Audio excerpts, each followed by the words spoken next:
What is going on? Welcome to Week 11 College Football Kickoff. I'm excited. I got Raphael from MyBookie. He's back with us this week. We got a day one listener, Andrew Price, is in the pub with us. And then Devontae Keith, I think he just snuck out, but he'll be back in from 4Score Sports. We're glad to have all these guys on. It's kind of a hodgepodge this Saturday, but hey, let's have some dope conversations. Let's talk about some betting, some college football. I'm excited to do this. But before we dive into this college football, let's go ahead and talk about it real quick.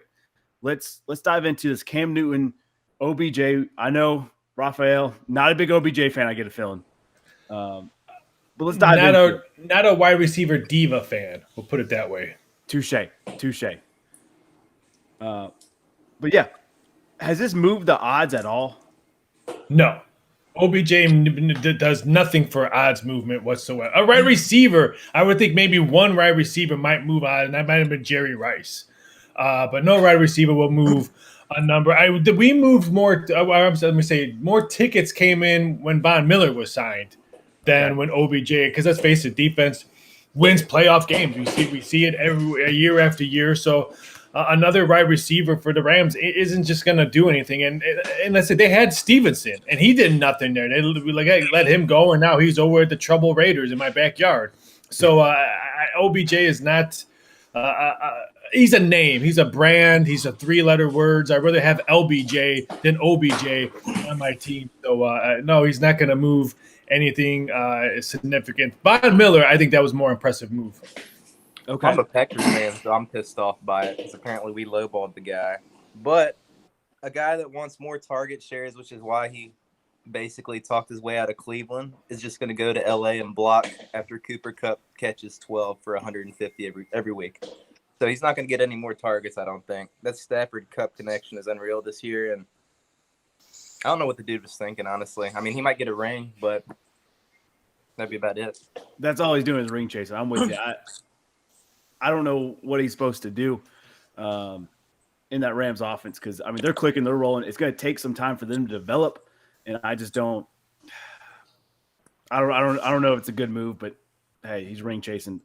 I don't know. Let's talk about the flip side. Cam Newton joins the Panthers. He comes back home. Has that moved the over-under for wins for Carolina?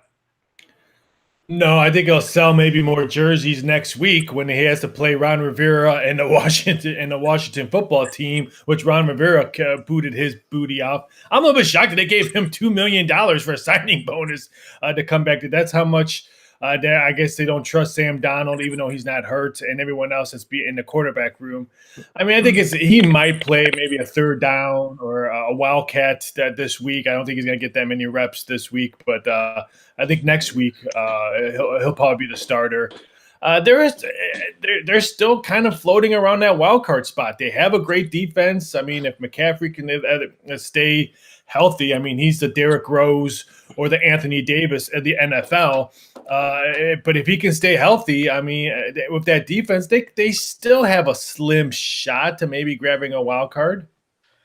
Yeah, I mean, that division's wide ass open, so it wouldn't surprise me. Keith, Price, any of these moves really shake us up? Anything that you guys are looking forward to? Honestly, I kind of expected Cam Newton to come back to the Panthers. I mean, I didn't think they had a choice in the matter. I don't think he should have left in the first place. What happened initially was weird anyway. He always called Charlotte home. It was never any ill will, surprisingly. Like the way people talked about Cam, as far as some of the Panthers fans, they kind of kicked him to the curb kind of quick. And so it was kind of crazy to see him back. Now, as far as Odell, I'm not too surprised. He kind of fits the LA lifestyle, even outside of the team. And I mean, with the way the Rams are moving now, I mean, it just kind of made sense. They're making moves in the free agency. I mean, they just said, screw all the draft picks because they don't know. Let's go with the sure thing. And I mean, it's been working out so far. Yeah, absolutely. Price? I mean, I think Cam is definitely an upgrade from Darnold. And that might be enough if they get gelling quick enough. And that's going to be the key for them, I think. Because looking at the standings in the NFC, you got 5 teams that are head and shoulders above everybody else. That 6th spot, that last wild card spot, I think the best teams vying for that are Carolina and New Orleans, so it really could be up for grabs if he could just get them to gel a little bit to win the games that they're supposed to win and maybe steal one or two. I think that'll be enough to get them in. Yeah, absolutely. Absolutely. Well, hey, that's going to do it for NFL talk. We'll save that for our normal shows. But let's dive into some previous scores last week. A lot of upsets. Raphael, I'm sure you guys were loving money would start rolling out on some of these bigger teams, but, Purdue takes out Michigan State. Purdue is just a legend killer, apparently. If you're ranked in the top 5, they're coming for that tail. UNC knocks off number 9 Wake Forest, which UNC was the favorite in that one by, I think, 1 or 2 points. TCU takes out Baylor. That kind of proves my theory. If you fire a coach, coach resigns. That team always plays really well for that interim coach. And then Tennessee knocks out Kentucky. If you look at the history of it, Kentucky's only won 19 games in that series. But they were supposed to dominate this one. And, Tennessee says, not so fast, little brother. Let me whoop your ass one more time. Any of these upsets really surprise us here? I would say the spoiler makers. Yeah. The greatest nickname. The Horned Frogs. That kind of threw me off a little bit just because nobody's been paying attention to TCU at all, because why should they? I think I saw them play on accident one time, I think last month, and they were looking kind of terrible. But then Baylor, I've seen them play, they're pretty good with their quarterback. I think it's Jerry McNamara or something like that. But to see them beating Baylor, sports are not real at this point. Everybody's getting beat. I love it, but it's kind of wild to see. I'm with Keith on that one. So I live about 45 minutes from where TCU is, and the attitude and the culture were just terrible over the last week. People were just pissed off from Gary Patterson getting let go. I mean, I expected them to go out and get beat by 30 with the interim in there just because it did not sound good. So that one really surprised me that they came out and beat what was Baylor last week? 8? 8 or 9, yeah. That one shocked me too. I did not think that would happen. But if you look at Baylor, they lost on the road to Oklahoma State. Don't forget, they almost lost to Texas State on the road in week 1. So they're not the same Baylor team on the road and they're at home. And you throw in the factor of TCU losing their momentum head coach that's been there forever, even though maybe Deion Sanders might be there next year as a TCU Horned Frog head coach. But it would not be shocked if it's a role reversal today if Baylor beats Oklahoma. I like Baylor to bounce back after that horrible showing because they're at home. And let's face it, all 4 of us can agree Oklahoma's not the best team, not even a top 4 team in college football. So I think Bears win this game and toss that TCU loss to the side. Yeah, I like that. I like that take a lot. You were going to talk about spoiler makers there, Raphael. Yeah, it's the greatest nickname right now that's out there in sports. The spoiler makers, even though I think they cover, I think they make Ohio State Buckeye fans very, very nervous today, biting nails through with all 4 corners. But I think in the fourth quarter, Ohio State will be Ohio State and win by 10. They don't cover that big number because it's the greatest nickname in college football right now, the spoiler makers. They're going to cover again. I love it. Absolutely. Well, the other game we haven't talked about, the ACC game. I don't think the ACC gets a team in the playoffs this time. I mean, Wake Forest was their option. It was their chance to get a team in the playoffs. And you fumble the bag at UNC. I don't see ACC getting a bid. No, not a chance. They weren't going to get a bid if Wake Forest won. It was a long shot if that happened. Yeah, you're absolutely right. I think at that point, it comes with the politics of the college football bowl. Because I remember I saw the top 10 teams to do it, and of course they still had Alabama. Alabama's still a good team, but again, they have been pretty human, so to speak, this season, and they still find a way in the top 5. I don't think I saw Clemson, which kind of made me happy, but I don't think an ACC team gets it done this year. I mean, there's so many teams. Since they they keep disrespecting Cincinnati, and I mean, I don't want to say it's well warranted because I was watching the Cincinnati USF game and they got kind of nervous and they played them kind of close. Yeah, but they're still undefeated. They still beat Notre Dame, which was a good team. And I guess was Notre Dame in the talks to making the college football playoffs? Yeah, up until that point, they really were, and they're still hanging out in that top 15 ranking spot. That's what I'm saying. Like I guess they've been winning so far, but at the same time, that's another team that was seen as a powerhouse and they're kind of human this year. Yeah. So I guess it all falls on the name and the politics. It definitely does. What's going to put asses in seats, sell tickets, get money in their pocket, and you know they're looking at, hey, Bama fans, they might have 2 losses, but they'll travel. We don't know about Bearcat fans, so it's different. And Bama won't get in if they got 2 losses. There's so far through the BCS era, and there's no 2-loss team will get in. I truly agree to that one. I think if Bama loses to Georgia, they're not in unless for some reason all these other teams like Cincinnati, Ohio State loses maybe today or something. If there's more 2 teams, then they might throw something in. But I just don't see that a 2-team getting into the playoffs. If this year has taught me anything, I know nothing about sports anymore. So, yeah, put the Roadrunners in, put UTSA in. Hey, I'm here for it. Oh God, Price, what were you saying? Sorry about that. I was gonna say I'm not a big fan of Oregon being ranked ahead of Cincinnati. I kind of get the other 3. Put a 1-loss Ohio State team in, put a 1-loss Bama team ahead of them, sure. But Oregon with a loss to Stanford, I don't see how that gets them ranked ahead of both Ohio State and Cincinnati. Honestly, I think Ohio State should have been 3 and put Cincy at 4 at this point. But then you get the head-to-head matchup. Love for Oregon.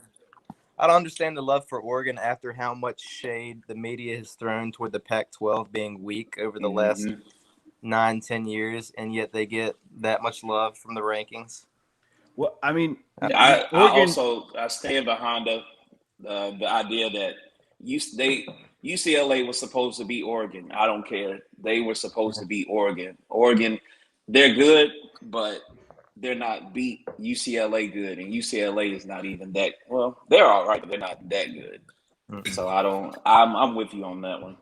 I kind of disagree because I think the best win this football season so far is the Ducks going to the shoe shorthanded. People keep on saying they were shorthanded. They didn't have 2 other defensive studs in the game, and they went to the shoe and won. And now they have a road victory against UCLA. Now, I think Utah might get them because they probably have to play Utah twice in the regular season and probably in the Pac-12 conference. I don't see them being a both. But if they do beat Utah twice and a UCLA road victory and a shoe victory, you have to put them in. Yeah, I'll give you that. But like you said, I don't think they get through that without a loss. No, either. I think they split with Utah. Yeah, I think that's absolutely fair. Well, since we're already talking about the ACC a little bit here, Keith, I know you want to talk about this young man right here. Been lighting up defenses. Yeah, Big Yerk. We'll call him the second coming of Matty Ice. I won't put that much pressure. Wow. I don't even know.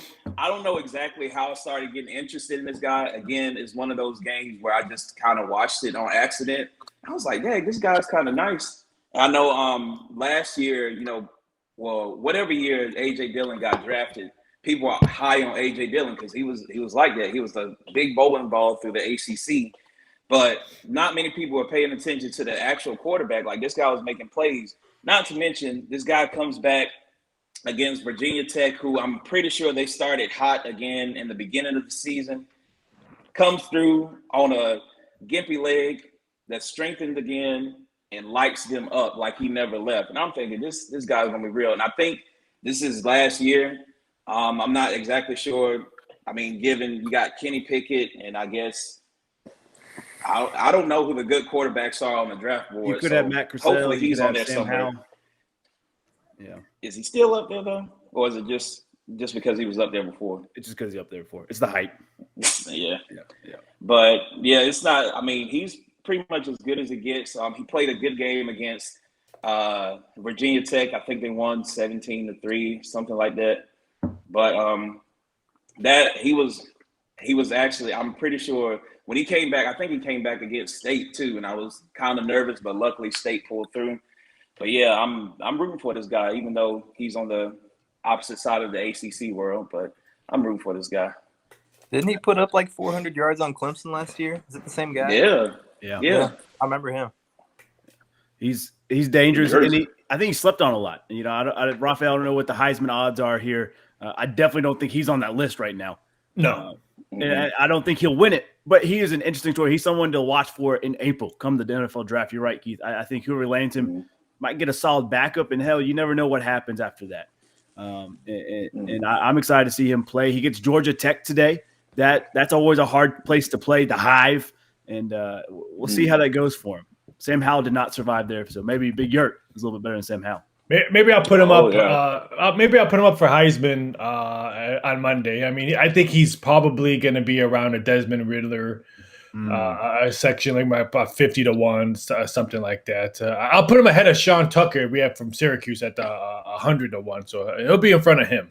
Hey, that's pretty good. That's pretty awesome. And then another quarterback you want to talk about. This young man went from Virginia Tech to Tennessee. It seems like he just slipped through VT's fingers.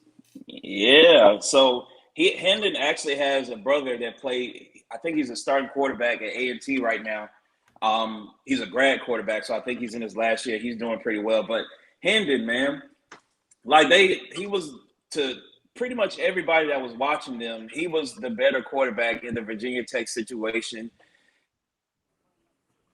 And, you know, they tried to use, you know, Hackey, your favorite, the 2 quarterback system. Yeah. And somehow the other quarterback got the most love. So I guess he figured out, let me move on into the transfer portal, as most of the players did, I think, in the 2020 season.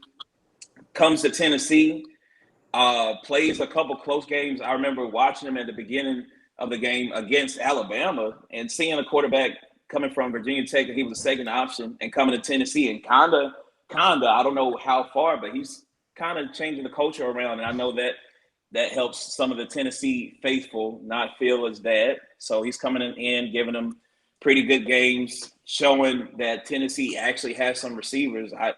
What's the guy's name? Josh Palmer, that got drafted by the Chargers. I had no idea who he was, but Hendon Hooker is probably giving more receivers chances. So hopefully that continues. I know he beat Kentucky 45-42, been putting up big numbers as far as offensively. So I think this is one guy to keep a lookout for as well. Yeah, I like that. You know, he's playing the SEC. Georgia comes to him today. We'll see if he survives that bloodbath of that Georgia defense. But, I mean, he's another guy that I think he got robbed at VT. I think you're right. You know, he's some guy I was looking at the roster. I'm like, where's Hooker at? And, he's at Tennessee now. What happened? So, yeah, I'm with you on that. Good takes. Maybe he didn't like Metallica. Yeah. I'm tired of entertainment. Get it out of here. I want Rocky Top. Yeah. I don't think anybody said that. I think it's such a shallow quarterback pool, NFL draft-wise, this year, that you're going to see maybe just a couple guys go in the first round and then a ton go off second, third round that could come from like a pool of like 20, 30 guys. And I think like guys like him and the BC quarterback, that if they have good combines, they could sneak up there into that second, third, fourth round and end up on a team sitting for a couple years with an aging quarterback, like not Green Bay, but like a Jordan Love type situation. Guys that maybe Atlanta picks up a guy in the second or third and sits him for a couple years. Please. Something like that. Yeah. I was talking to my good friends Mel Kiper, Adam Schefter on Twitter, and they were like, hey, this is the weakest draft class we've ever had and for quarterbacks. And I think it's right. I think you're right. If these guys have good combines, they finish the season strong, have a strong bowl game, they might slip into that third, fourth round. And then you never know what the hell's going to happen after that. Oh, yeah. Let's talk about some key marquee games here, and then we'll dive into our pick'ems. We've got I don't know what happened to the screen. Bad things happening. Dang, I don't know. All right, screw it. That graphic's not working. Let's dive straight into the pick'ems. We're doing it live. Who cares? Let's talk about this first one. We got Nevada, San Diego State. I had to go out west for you, Raphael. We don't give enough love to the West Coast. So you guys are sleeping when this game kicks off. Yeah, 10:30. I'm an old man. I'm ready to hit the hay after that. But we get the Wolfpack traveling to the Aztecs. Aztecs ranked 22nd. They're a 3-point favorite. 45.5 is the under over. I'm excited for this game. Everybody sleeps on the Wolfpack. Everybody sleeps on Nevada. This could be a key guns blazing matchup. I'm excited for it. What do we say? I agree. I like the plus points with the Wolfpack on this one because I'm just not sold on San Diego State's offense. Their defense really, really good. The offense really, really, really bad. And I think Nevada in the second half will be able to find some holes in that defense of San Diego State and put some points on the board. If you're in Nevada, put points on the board. Field goals, safety, 7, anything, because we know that San Diego State struggles to put points on the board. So I like the +3. I think Nevada wins this outright. And I'm going to wait to see how low this total goes. If this goes under 45, because I think the betting probably would bet this under all day long, I might have to take a shot at it because I think Nevada can put up 30 plus on San Diego State. Yeah, I'm not exactly sure about the San Diego State. I remember seeing, of course, those are the games that, like, Hacky, I fall asleep. But then, like, I look at the box score, I look at the actual score, and I see they snuck up on a couple of teams. But I'm like you, Raphael, I'm not exactly sure what that 22 ranking is hitting on. And I expect, and plus because over there out west, they're kind of unpredictable as far as game outcomes. So I'll roll with the other Wolfpack again on this one. Nice. I think I might take Nevada straight up also. For as long as I can remember, just like casually following the Mountain West, the star quarterbacks usually run the league. And people forget that Carson Strong for Nevada at the beginning of the year was a fringe first-round prospect. Heisman hopeful, too. Yeah. And I think the Mountain West they have 3 or 4 teams that are all about equal. You got these 2 guys. You got Fresno. You got Boise comes to play when they play somebody good. And then, I don't know. I think the Mountain West champions going to end up having 2, 3, 4 losses anyway. So I think Nevada goes ahead and puts San Diego State down to earth in this one. I like it. San Diego State, their only loss has been at home to Fresno State. So, I mean, maybe it's a bloop, maybe not, but they've also given up the most points while playing at home. Maybe they get lazy. Maybe they don't have a good routine out there. I don't know. Give me the Wolfpack. All right. I'm howling all day at the moon. Give me Nevada. Now, coming back to the East Coast here, or Midwest, Minnesota, Iowa. Iowa, 4.5-point favorite. Over-under at 37. Minnesota, we wrote them off week 1 after losing their star running back. We said they're done, dead, put them through a table. They had Ohio State on the ropes, and they didn't finish the job. Now they're starting to make a claw back. They're starting to come back and get some life back into them. What do we say? We say at 3:30 Eastern Standard Time, watch another game because this total is 37. That's what I say. This total is 37. There's other games at 3:30 on this game. Give me the plus points. Iowa's offense stinks. Yeah, I'll roll with Minnesota on this one. That even though I remember when their running back went down because I had high hopes on Minnesota, and then he went down. I was like, oh, but then I thought about it. Defense wins conference championships at the least. So, and that Minnesota defense does not quit. Who was the team that Iowa got blasted to? Like, I think 2 weekends ago.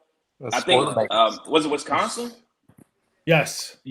Wisconsin has a good defense. Minnesota has a just as good, if not better, defense. So I feel like they kind of have a rewind of a couple of weekends ago. And you're right, their Iowa's offense is not top 20 worthy. I mean, it looks kind of cool, but at the end of the day, it's not. I don't think it's gonna be it. Minnesota has this straight up.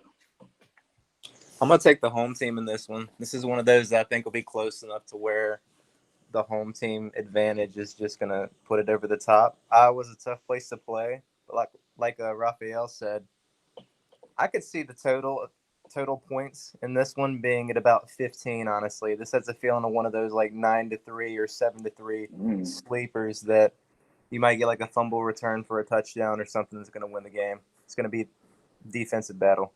Real Bryce, I love you saying that because every time we've said, hey, this game's going to be 9-3, the over always hits. And so, hey, I'm hitting the over now. You sold me on it. You jinxed it. Yeah. Burn the ships. You can keep patting all you want, PJ Fleck.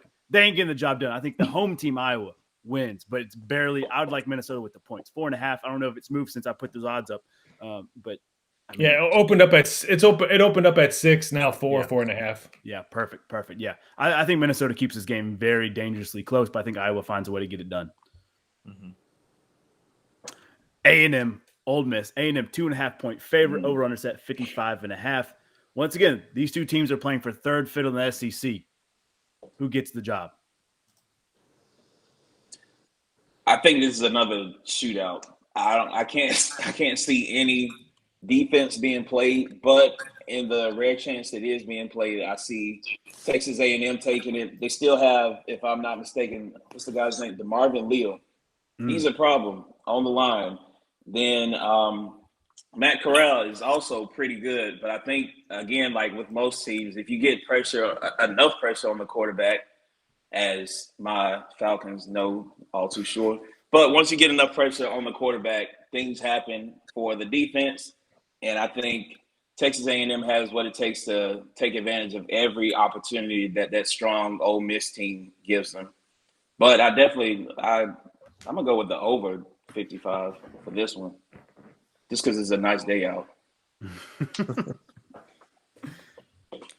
I think A&M's been a different team since they played Bama. I mean, honestly, talent-wise and like momentum-wise at this exact moment, I think they're way better than the number 11 team in the country. I think both these quarterbacks throw for 400-something yards today. I'm going to take A&M on the road just because of the momentum. All depends if Ole Miss wears all baby blue, including their pants. If they wear all baby blue, then I'm going for the Ole Miss as the home favorites that they'll pick this one. Keep an eye out. The last 6 meetings between these schools, all 6 of them have gone under the total. So defense, especially in the second half. So keep an eye out for that. Maybe this total comes down a little, so you have all day to bet the total. But keep an eye on that because I think the bettors will probably bet this all the way up. Yeah, I like that take. Let's think back to week 2. A&M wins 10-7 against Colorado. Then they turn around. Following the next 2 weeks, they lose to Arkansas, Mississippi State back-to-back. Jimbo Fisher's job was on the line. Then he beats number 1 Bama. And now it's like, A&M season saved. They have a chance here. Both these teams are coming off their lowest scoring points of last week. Ole Miss had a shootout with Liberty to 27-14, and then A&M only scored 20 points last week. I think both spent a lot of time offensive periods here this week. I'm liking the over, but I'm going to let the bettors, like you said, Raphael, I'm going to let them try to get this thing down a little bit lower. If I can get this thing at 54, 53.5, I'm sold on it. Give me the home team. I think the vault, they protect it. Ole Miss gets it done. Mississippi State, Auburn. Auburn 5.5-point favorite, over under set 50. Both these teams, I've got a big question mark on. I can't find their identity. What do you say? Yeah, outside of Mississippi State, pretty good defense. Auburn, pretty good defense. Both are teams that I honestly didn't expect to be successful in the games that they were successful in. Bo Nix had a flash on that one game, I believe, was it against LSU? People have been high on him, and then they kind of forgot about him. Then they started remembering him again. Hopefully, I believe he'll deliver on this game, but I'll say it's going to be under 50. I agree in the total. I've been totally wrong on Mississippi State all season long, so I kind of want to roll with Auburn. That means Mississippi State wins by 2 touchdowns. But I mean, unless Nix thinks he's going to get benched, they should tell him he's going to get benched every week because when that happens, he plays really, really, really good. So I don't know if they told him that he has a short leash today, so maybe he pulls off a great home performance. But every time you hear rumors that he might be benched, he might not start, he puts up Heisman numbers and he controls the game. Auburn should win this game. They're at home. They usually play well against Mississippi State at home. But I don't know. I've been off. The Bulldogs have covered 4 out of 5. I think the Bulldogs cover, but I think Auburn wins by a late field goal. I'm going to go with Auburn just for home field advantage. This one was kind of a coin toss to me. I think that gets them over the top. That's a tough place to play down in Auburn. And I do think it could be a sneaky, high-scoring game with the Mike Leach offense. But we'll see. Maybe one of those that goes over that 50 mark. Yeah, Mike Leach, he's I don't know. He's not the same Leach that he was at Texas Tech. he's not putting kids in closets and sheds. I don't know. He's got to figure out something. I think War Damn Eagle. I think they roll here. You look at their quality losses, quality wins. Auburn's just a better team on paper. Now, with that being said, Mississippi State's dangerous when they want to be. So we'll see. But I like Auburn here. Got a couple more games here. Going back to the West Coast for you. Washington, Arizona State. Arizona State 5.5-point favorite. Over-under set 44. Yeah, this one's interesting. Arizona State started off hot, then they fizzled away. Washington, they have been having trouble scoring as of late. They've got some injuries, especially in the secondary. I think the Sun Devils, probably the best thing for them was to go on the road. And I think they win this road game. I'm just not sold on Washington. I think their injuries is finally going to catch up to them. I think that's why Washington goes down. I like the Sun Devils.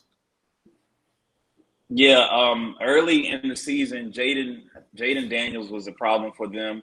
He did pretty well. I was thinking, Herm Edwards had a resurgence there, but then you forget you have other games in the season, and those other games have not turned out as well as they should.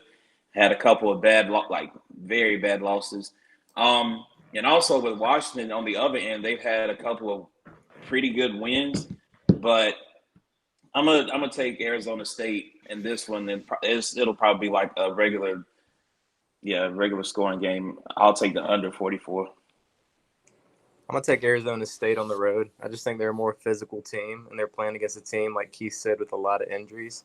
I think that finally – I don't know. I'm just not sold on Washington. Washington seems like they've kind of transformed back into Washington of old that was not even a problem for anybody. And I think Herm has this Arizona State team a couple years away from being in the relevance. Yeah. Washington's played every loss they've had has been super close. They even played Oregon pretty close last week. Pitchforks up, baby. Give me Arizona State. I think they get it done. Washington, I think they keep it close, but I think Arizona State finds a way. Herm Edwards. Who else is on that staff? I think Marvin Lewis is on that staff. Yeah, Marvin Lewis. Yeah, Marvin Lewis is a linebacker that used to be in the pros. He used to play for the Giants. Antonio Pierce. Pierce. Yeah, he's been doing pretty good. Yeah.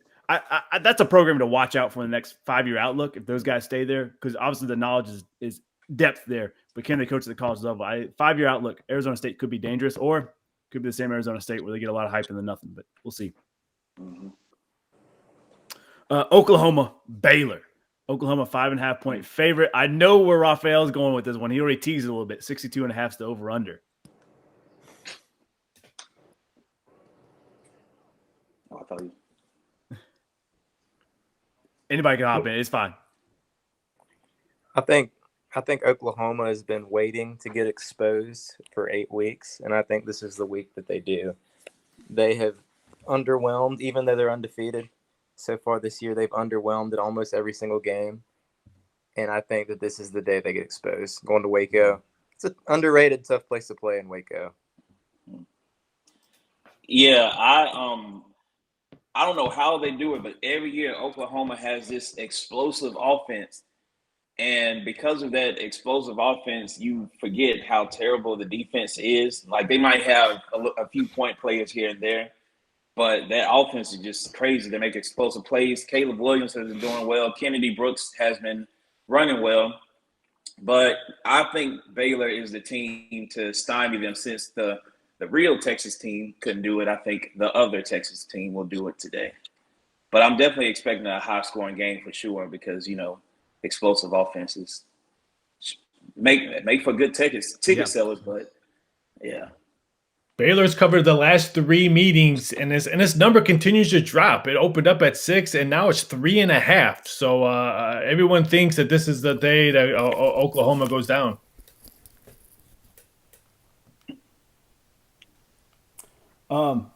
What I've got to go with. Can you guys hear me? Yes. All right. Yeah. Sorry, whatever reason my computer's messing up. I've got to roll with. I got to roll with Baylor here. I think they get it done. Oklahoma, we're not sold on. Done, dead. Caleb Williams, Spencer Rattler, who cares? Throw them out the window. Sick them. I think that's the defense going to get after them all day. Give me Baylor. Miami, the U, traveling down to Florida State. This game back in the day used to be a must watch. Both these programs have fallen a long, long way. What do we say? I have unreasonable beef with Tyler Van Dyke. He called himself trying to trash my school, talking about we put 44 on them. Forgetting the score was 44-41, but I digress. Man, I'm not a believer in him. I don't like how I don't like how when people get forgotten about because of injury, especially a quarterback. Gary King did so much for the team, and now they're trying to sell Tyler Van Dyke. I don't think he's that guy. So I'm a believe in. I'm pretty sure Jordan Travis coming back for this game? Or is he still hurt? Yeah, Yeah. So that is the Florida State difference maker. He made the difference against UNC in a couple of other games, and I feel like he'll be able to do the same thing against Miami. Granted, Miami has amped up their defense. I won't say a lot, but they've amped it up to the point where like it's fairly noticeable.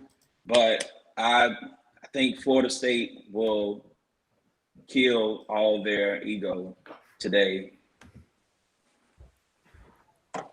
I'm going to go with Florida State in the game. I think just is going to be some bad, undisciplined football all around. Mm-hmm. Both these teams have like all of the talent, and they get all the recruiting every year. And this is just going to be, I don't know. This might be a game where these coaches are fighting for their job, honestly. I like that. You said it. It's going to be some bad, disciplined football. You know what else is today?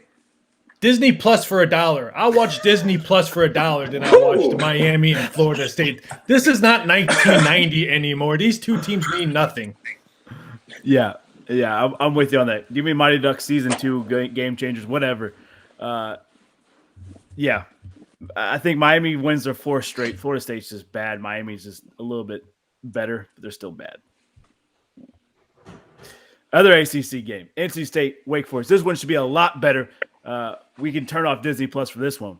Wake, 2.5 point favorite, over under set 66. What do we say? Could be a good. Yeah, I'm scared of this game. Last time it's at Wake Forest. I went with one of my friends to the actual game, and he invited me to go to the game this time, and I said no. Reason being, NC State was up. Something weird happened, and Wake Forest, when they weren't as good as they were now, they ended up winning at home. So I told them, leave me alone, don't invite me anywhere. So I'm not going just for the sake of mojo.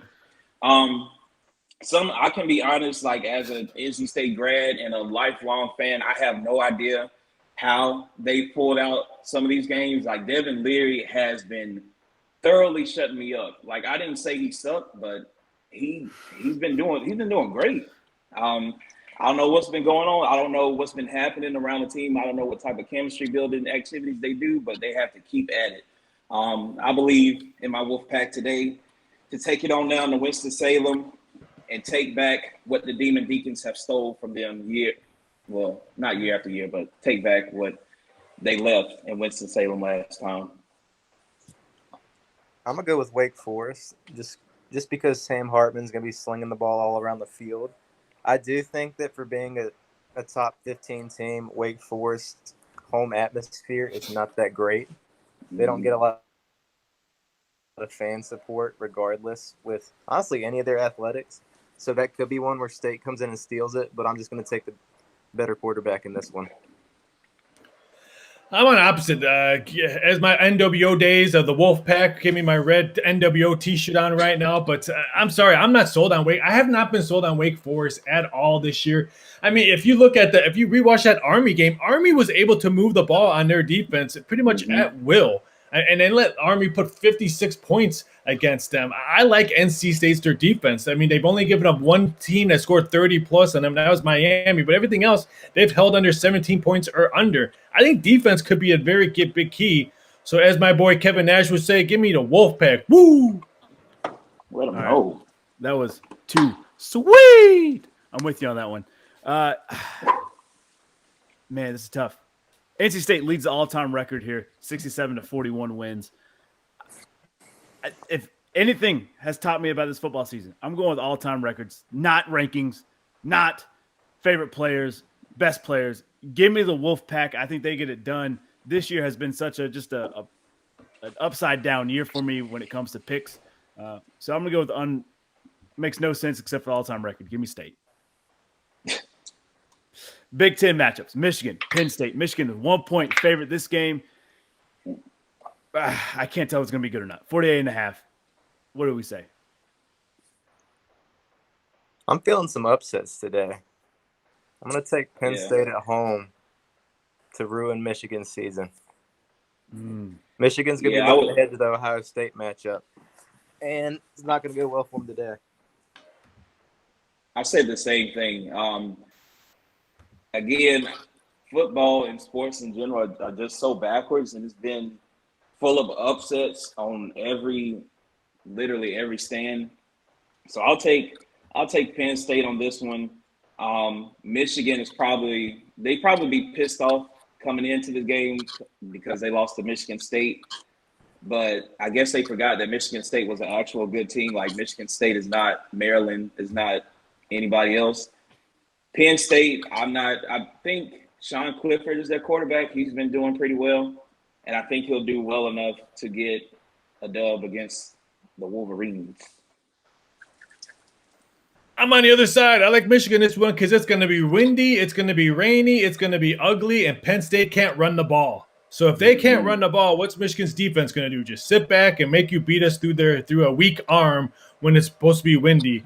I like Michigan in this spot. I think the betting public is on the right side. Saw some 6-figure bets come in last night on Michigan, and I think that's because of weather. And I think everyone knows Penn State can't run the ball. So I like Michigan in this spot. Don't forget, they were winning in all 3 quarters against Michigan State. It's not like that Michigan State whooped them for all 4 quarters. It was just a lax of judgment on the road, and they lost. So I like Khakis on the road with a big win.